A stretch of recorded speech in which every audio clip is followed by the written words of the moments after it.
I've always believed in building something for myself, and that is exactly what I did when I started my catering business. What began as a modest food truck back in my college days gradually evolved into a full-service catering company, now employing over 50 people and servicing high-end events all across the greater Chicago area. I've worked hard to get here, sleepless nights, sacrifices, and relentless determination. It took me nearly a decade, but I've built something I'm proud of. This background is important to understand what happened last weekend at my younger brother Mark's wedding, which turned into an absolute disaster. To give some context, I haven't been on speaking terms with my family for nearly 6 years. My mom passed away when I was 14, and my dad remarried within a year to Jenny, my now stepmother. Jenny made it clear from day one that she wanted no reminder of my mother. My father, eager to move on, allowed her to push my mother's memory out of our lives, which created a lot of tension between us. My younger brother Mark, who was only 10 at the time, became very close to Jenny, but I struggled to accept her sudden, controlling presence in our home. The distance between my father and me started then. The real breaking point came during my college years. While I was juggling multiple part-time jobs to pay for school, my father refused to offer me any financial help, claiming I needed to learn responsibility. Meanwhile, he was fully funding Mark's education at an expensive private university. The difference in how we were treated was impossible to ignore. Jenny, who had a condescending attitude toward me, never missed an opportunity to belittle my efforts. While I was trying to build my catering business, she often referred to it as playing with a food truck while praising Mark's real career in finance. After college, I rarely contacted them. I would show up for holidays, but that was about it. The final straw came 6 years ago when I learned that my father and Jenny had sold our childhood home without informing me. I only found out after they had moved into a new place, and by then, all of my mother's remaining belongings, things I had wanted to keep, were gone.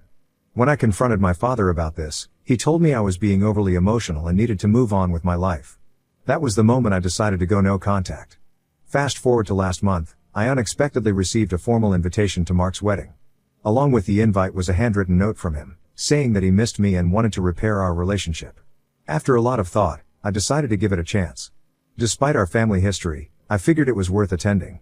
I even offered to provide the catering for the wedding at a significant discount as a gesture of goodwill, but Mark politely declined, saying they had already booked another company. I was a little hurt, but I shrugged it off. The wedding was held at a beautiful venue in Lake Forest, and I arrived cautiously optimistic. Mark seemed genuinely happy to see me, which was a relief, but Jenny's attitude hadn't changed. The moment she saw me, she made snide comments about my appearance and my catering business. I brushed it off and tried to enjoy the ceremony, which was undeniably beautiful. However, the family seating arrangement was telling. I was placed at a table far from my immediate family, alongside distant cousins I barely knew, which felt like a subtle reminder that I was still an outsider. Things took a nosedive during the reception. My father, clearly drunk, approached my table and started berating me out of nowhere. He accused me of showing up uninvited, despite the formal invitation I had in my pocket, and loudly claimed I was an embarrassment to the family. He said my presence was ruining Mark's big day, and before I could even respond, Jenny chimed in, asking with thinly veiled sarcasm how much I was earning playing restaurant owner these days. She even commented on my suit, implying I couldn't afford something as nice as what I was wearing. The sheer audacity of it was unbelievable. Instead of saying anything or reacting at all, I decided to leave quietly. I knew there was no point in engaging with them, especially with my father being drunk and Jenny clearly enjoying the opportunity to take jabs at me. I was walking toward my car when something caught my eye: the catering staff setting up for the main course. I recognized several of them immediately. These were people who worked for me. That's when it hit me: the catering company my business partner had hired for the wedding had recently been acquired by my company. The former owner had stayed on as a manager, so I hadn't been directly involved in the planning. But legally, the company and this event were now under my control. I called my operations manager just to confirm what I was already suspecting. Sure enough, this was our event. I thought back to what my father had said, how I was an embarrassment, how I was ruining the wedding just by being there. And that's when I made a decision. If my presence was so offensive to them, then surely they wouldn't want my company catering their event either. I instructed my staff to pack everything up and leave immediately. Within 15 minutes, 25 of my employees had loaded all the food, equipment, and supplies back into our trucks and were on their way out. Chaos erupted shortly after. With 300 guests left without their main course or dessert, people started to realize something was seriously wrong. My father tried to intervene, but there was nothing he could do. The contract they signed with the previous owner of the catering company included a clause that allowed us to terminate service if there was any hostile or discriminatory behavior toward our staff or ownership, and that's exactly what had happened. I left my business card with the venue manager and told her to have my father contact my lawyer if there were any disputes over payment. The fallout was immediate. By the next morning, my phone was blowing up with messages from family members accusing me of being selfish and petty. Mark sent me a long text saying I had ruined his wedding and proved Jenny right about me all along. My father, unsurprisingly, threatened to sue me for breach of contract. I forwarded all of their communications to my lawyer and blocked their numbers. A couple of hours later, I started hearing from some guests who had attended the wedding. Surprisingly, several of them were on my side. They had witnessed the way my father and Jenny had treated me and said they were appalled by their behavior. One of Mark's friends, who had seen my catering company's work before, even reached out to apologize for how things had played out and said he was impressed with how quickly and professionally my team handled the situation. This support was unexpected, but it reminded me that not everyone in the family was blind to what had really happened. As the days passed, I found out that Mark's wedding had made the rounds in social circles, particularly how it ended. Apparently, word had spread among Mark's colleagues and friends about the drama that unfolded, and it wasn't long before Jenny's carefully curated image started to crack. Some mutual acquaintances even mentioned that Jenny had tried to downplay the whole incident, blaming me entirely for ruining the reception. However, the truth was already out, and no one was buying her version of events. The damage had been done. I've been thinking about everything that's happened, and honestly, I don't feel guilty. I didn't crash their wedding or make a scene. I was invited and treated with utter disrespect. They chose to humiliate me, and I exercised my legal right to terminate a service. It was nothing personal, just business. They didn't want me there, so they didn't get my services either. Simple as that. Still, I can't shake the feeling that I've somehow been drawn into a family drama that I had long hoped to leave behind. Now, I'm left wondering if I handled it the right way. Was it too much? Or did they deserve the outcome they got for treating me the way they did? Either way, the situation has been weighing on me, so I'm turning to Reddit for some perspective. I to hear, or was I justified in my actions? Update 1. Thank you all for the overwhelming support. Honestly, I didn't expect this story to blow up the way it has, but I'm grateful for the outpouring of kind words and thoughtful responses. The amount of comments and messages I've received has been staggering, and while I've tried to respond to as many as possible, it's been overwhelming. I truly appreciate everyone's feedback, and many of your perspectives have given me new angles to consider in this whole ordeal. A lot of people have asked about the legal side of things and whether or not my father and Jenny are really planning to take action against me. The short answer, yes, they've threatened to sue, just as I suspected. Here's what has happened since my original post. Right after the wedding fiasco, I contacted my lawyer to get ahead of any potential legal trouble. We went over the contract between my catering company and the previous owner of the business, which was signed by either Mark or his wedding planner. The good news is that the contract is rock solid. It contains a clause that allows us to terminate services in cases where there's any hostile or discriminatory behavior directed at our staff or ownership. That clause was specifically added for situations like this, where things could get out of hand. To make sure we were fully prepared, I reached out to the venue manager, who confirmed that their security cameras had captured everything. The footage clearly shows my father approaching me, and while the audio wasn't perfect, it picked up enough to verify that he was berating me. Jenny's snide remarks were also caught on camera, making it clear that their behavior was hostile enough to justify the decision to stop catering the event. With this evidence in hand, I felt confident that my legal standing was solid. A few days after the wedding, my lawyer sent a formal letter to my father's attorney, explaining the situation. We laid out the details, emphasizing that the contract allowed us to terminate services due to their hostile behavior. We even mentioned the video evidence and made it clear that we were more than willing to provide it if necessary. At first, I thought that would be the end of it. But, of course, I underestimated how stubborn and vengeful Jenny could be. Yesterday, my father's lawyer sent a response demanding a full refund for the catering. They also threatened to sue for damages, claiming that by pulling the catering, I had ruined the wedding and caused irreparable harm. They were seeking compensation not only for the catering but also for the disruption it caused to the entire event. Naturally, I wasn't about to cave into their demands. I wasn't going to pay them anything, especially since they were the ones who had created this mess in the first place. After discussing things with my lawyer, we decided to offer a counterproposal. We're willing to refund 50% of the deposit, but only under two conditions. First, they have to sign a non-disclosure agreement, NDA, which means they can't talk about this situation publicly or leave negative reviews online. Second, they have to sign a release of claims, which would prevent them from pursuing any further legal action against me or my company. We've sent the offer, and now we're just waiting for their response. Despite all this legal wrangling, Jenny has already tried to cause problems. The venue manager called me a few days ago to let me know that Jenny had been attempting to post negative reviews about my catering company online. In her reviews, she claimed that we had sabotaged the wedding and blown things out of proportion to make the family look bad. Thankfully, the venue manager was able to block her attempts, but it's still frustrating to deal with. My legal team is keeping a close eye on the situation, and if Jenny continues to spread false information, we'll treat it as defamation and escalate accordingly. Interestingly enough, the chaos of the wedding has led to some unexpected positives for my business. Several wedding guests have since reached out to compliment how my staff handled the situation and even expressed interest in hiring us for their own events. Some of them told me they were impressed by how quickly and professionally my team packed up and left. It's strange to think that a disaster like this could lead to new business opportunities, but that seems to be the silver lining in all this. As for my brother, Mark, he still hasn't contacted me directly, but he did send a message through one of our mutual cousins. In the message, Mark admitted that he felt guilty for not standing up for me during the wedding. He said that he didn't want to cause problems with our father and Jenny, which is why he stayed silent when things got ugly. He apologized and asked if we could meet to talk things over. I have mixed feelings about this. Part of me wants to give him a chance to explain, but another part of me feels like it's too late for that. For now, I'm going to hold off on any meetings until the legal situation is fully resolved. On a personal level, I've been reflecting a lot on everything that's happened. In some ways, I feel vindicated for standing up for myself. My family had treated me like an outsider for years, and I finally drew a line in the sand. Legally and professionally, I know I made the right decisions. But emotionally, this whole situation has been draining. It's hard not to feel a sense of loss, even though I've been estranged from my father and Jenny for years. Mark's wedding was supposed to be a celebration, and instead, it's become a legal battle and a source of family drama that I never wanted. The weight of it all is starting to sink in. I'm left wondering what the long-term consequences will be for my relationships with the rest of my family.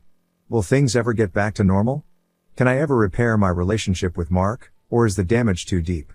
I don't have answers to those questions yet, and it's going to take some time to figure it all out. For now, I'm focused on seeing how my father and Jenny respond to our offer. If they agree to the NDA and the release of claims, maybe we can all move on from this mess. If they refuse and decide to push forward with legal action, I'm prepared to defend myself and my company. No matter what happens, I'll make sure to update you all. Again, thank you for all your support and encouragement. It means a lot to me, especially during this chaotic and stressful time. Update 2. Since my last update, things have only gotten messier, but at least the legal side is now behind me. Before diving into that, let me backtrack a little to fill you in on something I recently learned. One of my business associates, who had a working relationship with the wedding planner hired by Mark and Jenny, gave me some additional insights into what went down before the wedding. Apparently, the chaos didn't just start with my arrival. It had been brewing for weeks. According to my associate, Jenny had been a nightmare to deal with from the beginning. She insisted on making several last-minute changes to the flower arrangements, despite having already signed off on them. Not only that, but she went back and forth with the event planner over almost every detail. The wedding cake design was altered at least 3 times because Jenny couldn't make up her mind, and she even demanded a complete overhaul of the seating arrangement just days before the event. The event planner had to rearrange seating for over 300 guests more than once, which isn't just inconvenient, it's costly. On top of that, there was some serious tension between Jenny and the venue staff. Jenny apparently made several condescending remarks about their level of professionalism, complaining that they weren't up to the standard she expected for such an upscale wedding. This was ironic, considering the staff were some of the best in the business, and the venue was known for its top-notch service. Jenny also tried to get the band to play a different setlist at the last minute, even though Mark and his fiancée had personally chosen all the songs months in advance. It was one of those classic situations where Jenny had her hands in everything, making the planning process a nightmare for everyone involved. My associate told me that there were some moments leading up to the wedding where it looked like the event planner was on the verge of quitting because of Jenny's constant meddling and impossible demands. But, being the professional she is, the planner stuck it out, despite the emotional toll Jenny's behavior was taking on the entire team. When my associate told me this, I couldn't help but feel a little vindicated. The stress and confusion I'd felt at the wedding reception were clearly just the tip of the iceberg compared to what the vendors had been dealing with in the weeks leading up to it. Now, back to the legal matters. Yesterday, my father's lawyer finally contacted us, and they've agreed to accept our settlement offer. After what I assume was a long discussion between my father, Jenny, and their legal team, they decided to take the partial refund and sign the non-disclosure agreement, NDA. This morning, they signed all the necessary documents, and we processed the refund 50% of their deposit, minus the costs already incurred for the food, staff, and travel. With that, the legal dispute has been resolved.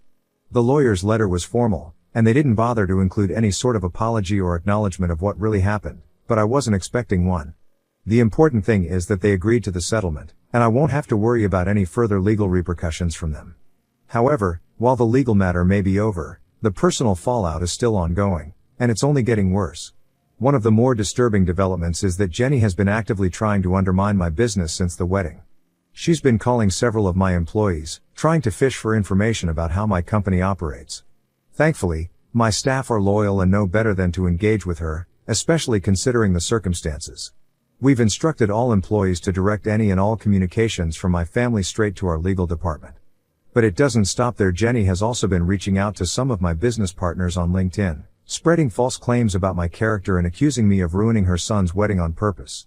It's one thing to be angry, but it's another to try to sabotage someone's livelihood. Jenny crossed a major line with these attempts to tarnish my reputation. As soon as we became aware of what she was doing, our lawyer sent her a cease and desist letter. We're taking this seriously because, at this point, her actions are bordering on defamation. My legal team is ready to escalate if necessary, but I'm hoping the cease and desist will be enough to make her back off. Still, I wouldn't put it past Jenny to keep pushing, given her history of crossing boundaries. But perhaps the most surprising development came from my brother, Mark. I hadn't expected much from him after the wedding, but it seems the fallout from the incident has hit his own marriage as well. From what I've gathered through mutual acquaintances and a few cousins, Mark and his new wife have already had their first major fight over what happened at the wedding. Apparently, she was horrified by the way our father and Jenny treated me, and she confronted Mark about it after the wedding. She told Mark in no uncertain terms that he should have stood up for me, and that allowing his father and stepmother to humiliate me was unacceptable. According to what I've heard, she feels strongly that Mark needs to grow a spine and stand up to our father and Jenny. This led to a significant argument between them, to the point where they postponed their honeymoon to work through some of these issues. I don't know much more than that, but it's clear that my brother is being forced to face the reality of the situation, and that includes re-examining his relationship with our father and Jenny. I can't help but feel a strange mix of emotions about this. On one hand, it's a relief to know that someone else saw what happened for what it truly was. It's validating to hear that Mark's wife was just as appalled as I was by our father's and Jenny's behavior. But on the other hand, I feel bad for Mark. He's in a tough spot, and while I'm angry with him for not standing up for me, I know he's been under a lot of pressure from our family for years. It's not an excuse, but it's still a difficult position to be in, especially now that he's newly married and trying to navigate this mess. As for me, I'm focusing on moving forward. With the legal matters behind me and Jenny's attempts to sabotage my business being handled by my legal team, I'm starting to feel a sense of closure. I'm not sure what the future holds for my relationship with Mark or the rest of the family, but I'm taking things one day at a time. For now, I'm just grateful for the support I've received from my staff, my business partners, and even some family members who've reached out in private to offer their encouragement. I'll keep you posted if anything else happens, but for now, I'm hopeful that this chapter is coming to a close. Thanks again for all the support. Update 3. Hi everyone, I hope you're all doing well. I want to start by expressing my gratitude for all the support, comments, and messages I've received since I first shared my story. The past week has been truly transformative, and I want to share how things have evolved and the unexpected turns my life has taken since my last update. Yesterday, I met with Mark for coffee. It was a kind of emotional meetup that I wasn't entirely sure I was ready for, but I felt it was necessary. The conversation was a long time coming, and I think we both knew it. Mark broke down and apologized for years of enabling Jenny's behavior and our father's favoritism. He was visibly shaken, and I could see how much he was carrying on his shoulders. I always knew Mark loved me, but hearing him admit that he had been complicit in allowing Jenny to dictate our family dynamics was a huge step. Mark revealed that Jenny had been controlling their family dynamics through financial manipulation for years. He disclosed that she convinced our father to put most of their assets in her name, which included partial ownership of Mark's condo. Mark had no idea this was happening, and he felt blindsided. It explained a lot about the tension between them. He was frustrated that he had been living under this facade, believing he had some control over his life when, in reality, Jenny was orchestrating everything. Now that he's aware of it, he's working with a financial advisor to regain his independence. I was proud of him for taking this step, It showed he was ready to make changes in his life. During our coffee meeting, Mark also told me about a breakthrough with his wife. She contacted me privately later that day to share some good news. They are going to couples counseling. It seems Mark is finally finding his voice and standing up to Jenny in a way he never did before.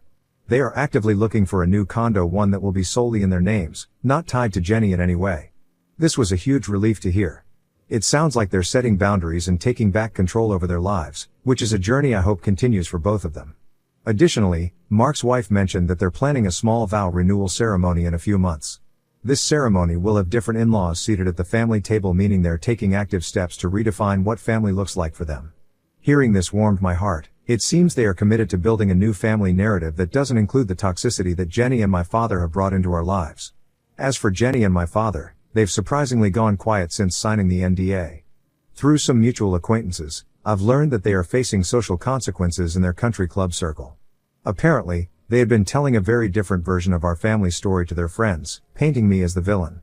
Now, it seems that people are starting to question their narrative, and the consequences of their actions are catching up to them. It's strange to think that the social standing they valued so much is now in jeopardy because of their own behavior. This entire experience has taught me a lot about the importance of setting boundaries with toxic family members.